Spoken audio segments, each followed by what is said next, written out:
வணக்கம், நான் ராஜி. போட்டித் தேர்வுகளுடைய கரண்ட் அஃபேர்ஸில் நேற்று அவார்ட்ஸை பற்றி நம்ம பார்த்தோம். அவார்ட்ஸ் அப்படின்னாவே கண்டிப்பாக நோபல் ப்ரைஸ் அப்படிங்கிறத நிச்சயமாக நம்மளால் ஸ்கிப் பண்ணவே முடியாது. ஸோ அப்போ நோபல் பரிசு அப்படிங்கும்போது நமக்கு தெரியும், ஆல்ஃப்ரட் நோபல் அவர்களுடைய பெயரால் வழங்கப்படக்கூடிய ஒரு ப்ரைஸ் தான் இது.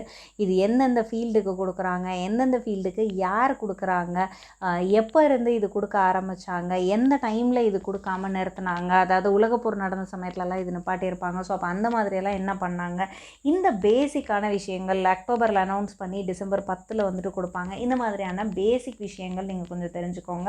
அதுக்கப்புறமா வந்துட்டு லாஸ்ட் இயர் நோபல் ப்ரைஸ் வந்து யாருக்கு கொடுத்துருக்காங்க அப்படின்ற மாதிரி, அதாவது இப்போ ஒரு நோபல் பரிசு அப்படின்னா அதிகபட்சம் வந்து 3 பேர் வந்துட்டு அதை ஷேர் பண்ணிக்கலாம். ஸோ அப்போ அந்த மாதிரி யாருக்கெல்லாம் கொடுத்துருக்காங்க, அல்லது ஒரே குடும்பத்தை சேர்ந்தவங்க வாங்கியிருக்காங்களா, ஒரே நபர் ஒரு தடவைக்கு மேலே வாங்கியிருக்காரா, இந்தியாவிலேருந்து யார் வாங்கியிருக்காங்க, இதெல்லாமே கண்டிப்பாக நீங்கள் வந்து பார்த்து தான் ஆகணும். ஸோ அப்போ மருத்துவம், இயற்பியல், இலக்கியம், வேதியியல், அமைதி, பொருளாதாரம் இந்த ஃபீல்டில் தான் வந்துட்டு கொடுப்பாங்க. அதாவது எக்கானமி, பீஸ், அதே மாதிரி ஃபிசிக்ஸ், இலக்கியம், லிட்ரேச்சர், கெமிஸ்ட்ரி, தென் மெடிசன். ஸோ இந்த ஃபீல்டில் தான் வந்துட்டு கொடுப்பாங்க. இதெல்லாம் யாருக்கு கொடுத்துருக்காங்க அப்படின்றத பார்த்துக்கோங்க. ஸோ நோபல் பரிசுக்கான பதக்கங்கள் வந்து பார்த்திங்க அப்படின்னா 18 கேரட் மறுசுழற்சி, அதாவது ரீசைக்கிள் செய்யப்பட்ட தங்கத்தில் செய்யப்படுறது தான் வந்து இந்த மெடல்ஸ் வந்து இருக்கும். ஸோ இதோடைய வெயிட் வந்து பார்த்திங்க அப்படின்னா 175 கிராம் இருக்கும். அதே மாதிரி எக்கானமிக்கு தரக்கூடிய நோபல் ப்ரைஸோடைய அந்த மெடலோடைய வெயிட் மட்டும் பார்த்திங்க அப்படின்னா 185 கிராம் இருக்கும். அதே மாதிரி 2021 நோபல் பரிசை வந்து யாருக்கிட்டையும் பகிர்ந்துக்காமல் தனியாக வாங்கினவங்களுக்கு வந்து ஸோ தனியாக யார் ஷேர் பண்ணாமல் வாங்கினவங்களுக்கு வந்து பார்த்திங்க அப்படின்னா கிட்டத்தட்ட 10 மில்லியன் ஸ்வீடிஷ் குரோனா வந்து பரிசு தொகையாக கொடுத்துருந்தாங்க. ஸோ இது இந்திய மதிப்பில் வந்து பார்த்திங்க அப்படின்னா கிட்டத்தட்ட 8.5 கோடி ரூபாய்க்கு வந்து இது சமமாக வந்துட்டு இருந்தது அப்படின்ற மாதிரி கொடுத்துருக்காங்க. அதுக்கப்புறம் வந்து பார்த்திங்க அப்படின்னா ஒரு தடவைக்கு மேற்பட்ட டைம் வந்து மனிதர்கள் யாராவது வாங்கியிருக்காங்களா அப்படின்னா, அதே மாதிரி சில இன்ஸ்டிடியூஷன்ஸும் வந்து வாங்கியிருப்பாங்க.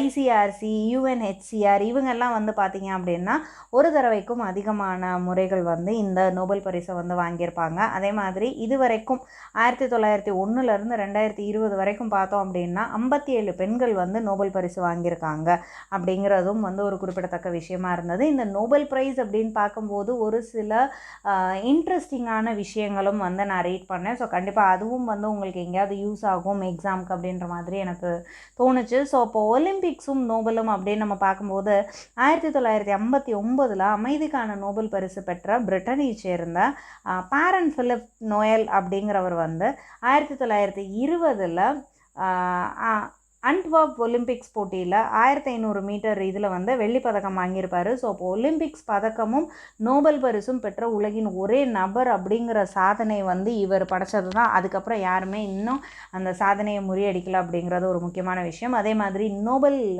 ப்ரைஸ் வாங்கின கிரிக்கெட்டர் யார் அப்படின்னு பார்த்தீங்கன்னா, ஃபர்ஸ்ட் கிளாஸ் கிரிக்கெட் பிளேயர் யார் அப்படின்னு பார்த்தீங்கன்னா, பிரபல ஐரிஷ் நாடக ஆசிரியரும் எழுத்தாளருமான சாமுவேல் பாக்லே பெக்கெட். ஸோ 1925-26 வந்து டப்ளின் பல்கலைக்கழகத்துக்காக 2 போட்டியில் வந்து இவர் விளையாடியிருப்பார். ஸோ அதன் மூலமாக முதல் நிலை கிரிக்கெட்டர் வந்து இவர் ஆயிருப்பார். 1969 லிட்ரேச்சருக்கான இலக்கியத்துக்கான நோபல் பரிசு வந்துட்டு இவர் வாங்கியிருப்பார். வெயிட்டிங் ஃபார் கோடாட் அப்படிங்கிறது தான் இவருடைய புகழ்பெற்ற ஒரு நாடகம் அப்படின்னு கொடுத்துருந்தாங்க. அதுக்கப்புறம் சர்ச்சில்.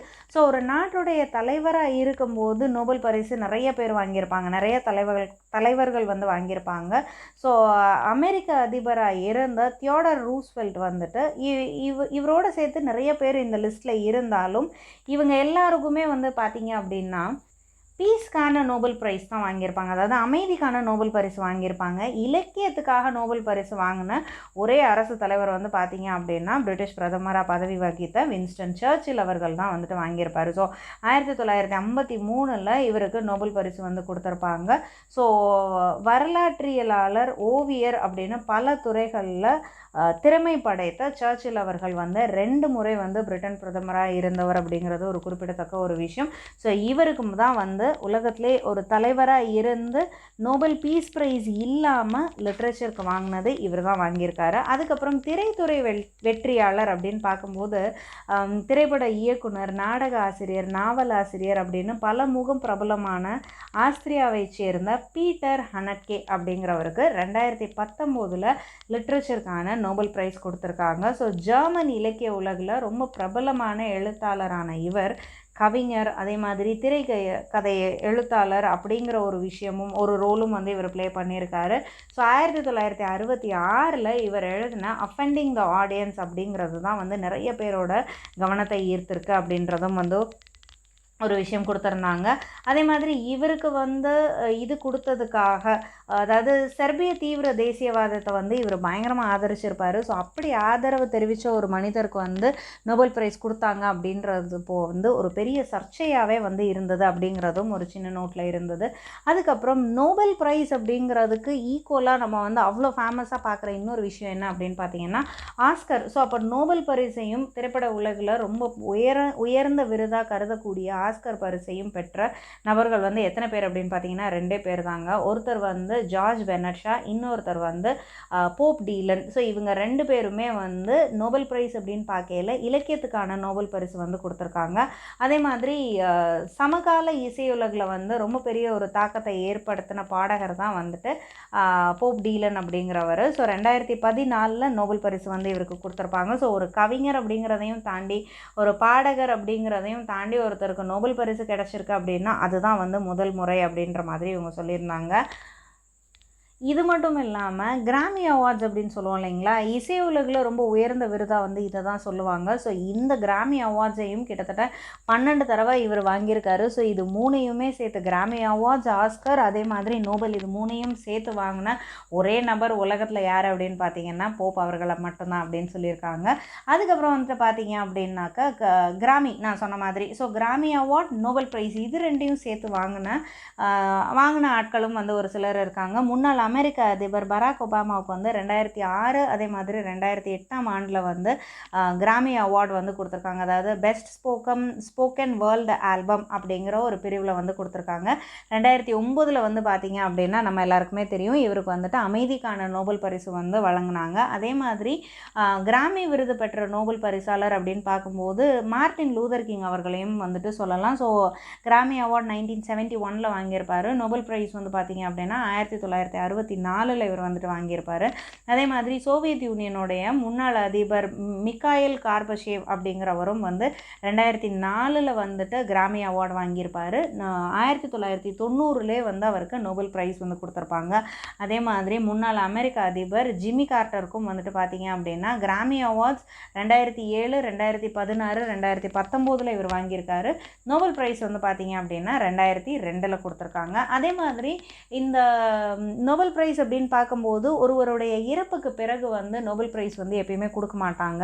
ஆனால் அக்டோபரில் ப்ரைஸ் அனௌன்ஸ் பண்ணி டிசம்பர் 10 அந்த நோபல் ப்ரைஸ் கொடுக்கறதுக்கு முன்னாடி இந்த இடப்பட்ட காலத்தில் ஒருவர் இறந்து போயிருந்தால் அந்த டைமில் மட்டும் போஸ்ட்மஸாக இந்த அவார்டு கொடுப்பாங்க. அப்படி இல்லாத பட்சத்தில் உயிரோடு இருக்கக்கூடிய ஒரு மனிதருக்கு தான் வந்துட்டு நோபல் ப்ரைஸ் கொடுக்கறது அவங்களுடைய ஒரு வழக்கமாக இப்போ வரைக்கும் கடைபிடிச்சிட்ருக்காங்க.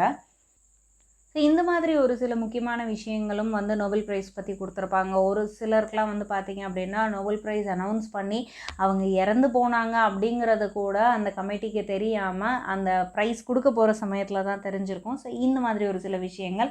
அதே மாதிரி இன்னொரு முக்கியமான ஒரு மனிதர் நோபல் ப்ரைஸ் வாங்கினவர் தான். ஸோ காம்யூ அப்படின்னு ஒருத்தர். ஸோ ஆல்பர் காம்யூ அப்படிங்கிறது தான் அவருடைய பேர். அவருடைய 17வது வயதில் வந்து பார்த்திங்க அப்படின்னா டிபியால் பாதிக்கப்பட்டிருப்பார். காச நோயால் பாதிக்கப்பட்டப்போ பல்கலைக்கழக கால்பந்து அணியோடைய கோல் கீப்பர் பதவியிலேருந்து இவரை வந்து ரிமூவ் பண்ணியிருப்பாங்க.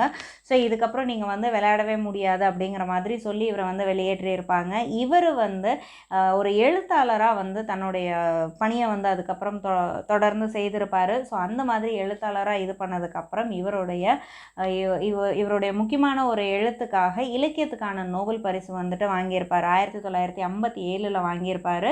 ஸோ இவர் வந்து யார் அப்படின்னு பார்த்தீங்கன்னா நான் சொன்ன மாதிரி உலகத்தில் ரொம்ப பிரபல எழுத்தாளரான ஆல்பர் காமியோ அப்படிங்கிறவர். ஸோ இந்த மாதிரி நோபல் ப்ரைஸை பற்றின நிறையா இன்ட்ரெஸ்டிங்கான விஷயங்கள் இதுக்கு முன்னாடி நம்ம எங்கேயுமே பிடிக்காத ஒரு சில விஷயங்கள் நான் பார்த்தேன். ஸோ இது வந்து கண்டிப்பாக உங்களுக்கு பயனுள்ளதாக இருக்கும் அப்படின்னு நான் நம்புகிறேன். ஒரு வருஷமும் நோபல் ப்ரைஸ் யாருக்கு கொடுக்குறாங்க, முக்கியமாக இந்தியாவிலேருந்து யார் இதெல்லாமே வாங்கியிருக்காங்க அப்படிங்கிறத நீங்கள் ஒரு கிளான்ஸ் தயவு செஞ்சு பார்த்துக்கோங்க. ஏன்னா கண்டிப்பாக அவார்ட்ஸ் பற்றின கொஷின்ஸ் நம்ம எல்லா போட்டித் தேர்வுகளிலையும் எதிர்பார்க்கலாம். எந்த அவார்டு வந்து கேட்பாங்க அப்படின்றது நமக்கு தெரியலை அப்படின்னா கூட முக்கியமான அந்த வருஷம் வந்த அவார்ட்ஸ் நான் சொன்ன மாதிரி தமிழகத்தை சேர்ந்தவங்க யார் வாங்கியிருக்காங்க, இந்தியாவை சேர்ந்தவங்க சர்வதேச அளவில் எது வாங்கியிருக்காங்க அப்படிங்கிறதையும் ஒரு கிளான்ஸ் கண்டிப்பாக பார்த்துக்கோங்க. நிச்சயமாக இன்றைக்கி நம்ம பார்த்த நோபல் ப்ரைஸை பற்றின விஷயங்கள் உங்களுக்கு பயனுள்ளதாக இருக்கும் அப்படின்னு நான் நம்புகிறேன். இது வேறு யாருக்காவது தேவைப்படும் அப்படின்னா அவங்க கூட இதை ஷேர் பண்ணிக்கோங்க. நீங்கள் இன்னும் இந்த சேனலில் சப்ஸ்கிரைப் பண்ணலை அப்படின்னா சப்ஸ்கிரைப் பண்ணிக்கோங்க. ஸோ தட் நான் கொடுக்குற விஷயம் எல்லாம் அப்பப்போ உங்களுக்கு வந்து சேரும். நாளைக்கு வேறு சில டாபிக்ஸோட சந்திக்கலாம். ஜெய் ஹிந்த்.